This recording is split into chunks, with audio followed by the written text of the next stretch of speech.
Yesterday, the London mayoral candidates went head-to-head on LBC, and I honestly can't understand why the Tories have picked Susan Hall as their candidate. It's absolutely awful. She had no targets of her own. Her only policy seems to be that she's not Sadiq Khan, and on the few ideas that she did have for London, she couldn't even cost them. Oh, it's just all written down, she kept saying. I don't understand how you can go to one of these hustings and not know your numbers. She's an absolute joke. It was quite funny to watch, so I've picked out a few of the best bits for you. Tom, Susan? it's promise after promise after promise. After 8 years, look at the situation we're in now. All you ever do, Sadiq, is throw numbers out there that when people try and analyse them and look into them, you then throw another load of numbers out there. Nobody believes you anymore Well, at because least you he's don't got deliver. numbers, Susan Hall, because I've looked Yes. at your manifesto on And they house won't building.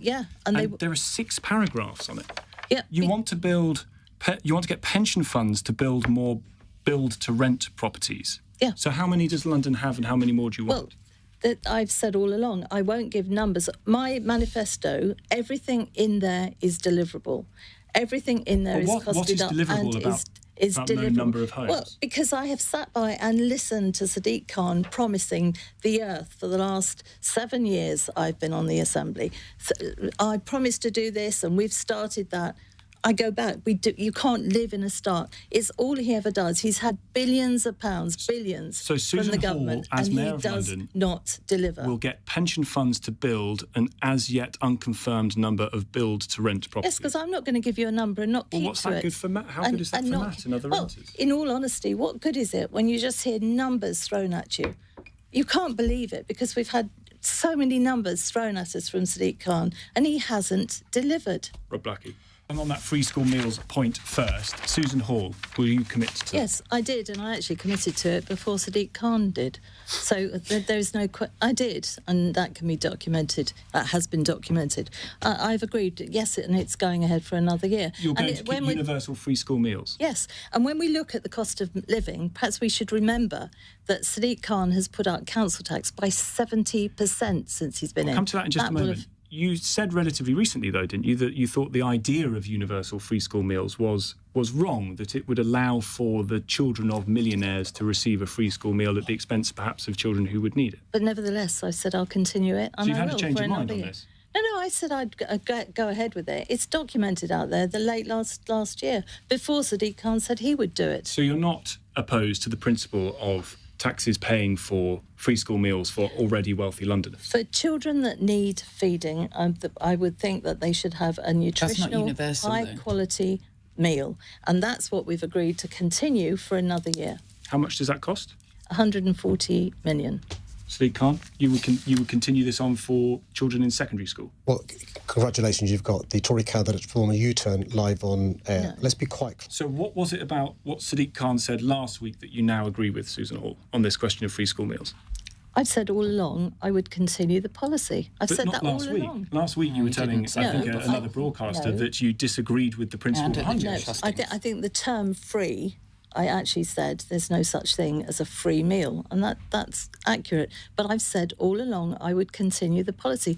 I agreed to it before Sadiq Khan did. Sadiq Khan was trying to get the government to pay for it. Before then, I had said, and it's documented, I'll get my team to find it for you. It was documented. I said I would continue it this year. You have said that you would scrap ULEZ. You think it's an unfair charge on people. What is it you don't like about clean air? Well, I like everything about clean air, but the ULEZ expansion was put in under the pretext of giving us clean air. Sadiq Khan's own impact assessment showed him it would make virtually no difference at all. But the difference it does make is to families that simply cannot afford to replace their cars. They're being charged £12.50, and some of them have got to use their cars, especially people that live in outer London. We do not have the transport links that you have in inner You don't London. think this makes a difference at all to the climate in London, the air quality that people breathe? His own impact assessment showed that it wouldn't. Where are you going to find the 200 million quid that has been budgeted from coming from ULEZ? Where are you going to find that if you scrap it? OK, it's all written down, which you could look in. But let me tell you this. Sadiq What could you tell us now? No, it's a long, complicated mix of where the money's coming from. But I will say this to you. Is a 20... You know where it's coming from? Yeah. It's a 20... Where?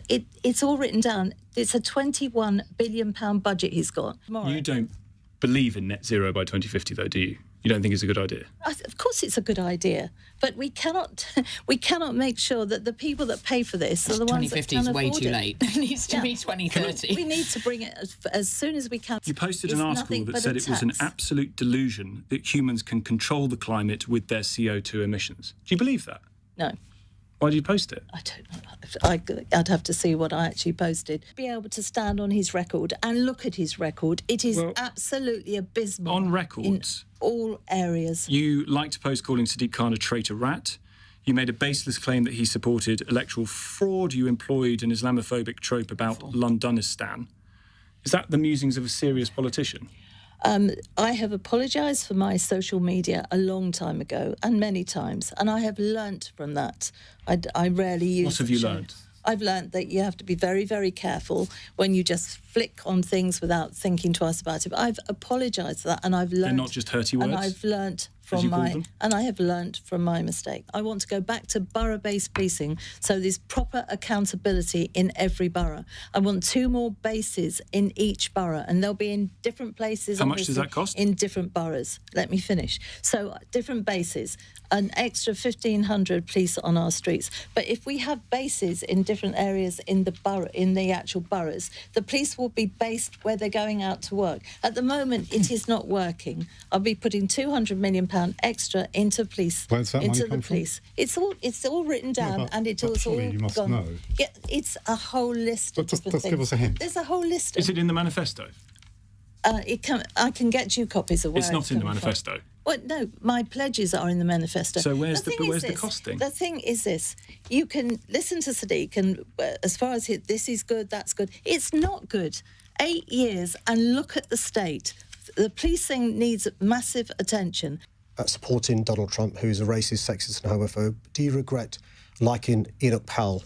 Do you regret liking Lee Anderson, the Islamophobe? Will you apologise unequivocally for having those sorts of views and promise to be a mayor if you win that unites communities rather than your record of dividing them? I do not divide communities. I support all communities. I come from Harrow, where it's the most diverse borough in London, I'd say. It's incredible. And actually, if you look at all You're going to apologise or not? No, if you look at all communities... And from one idiot to another, the Tory party seems to be absolutely full of them. So here's Jonathan Gullis making a fool of himself on national TV. Check out that video that's on the screen now. Thanks for watching. Don't forget to hit that like button, and I'll see you next time.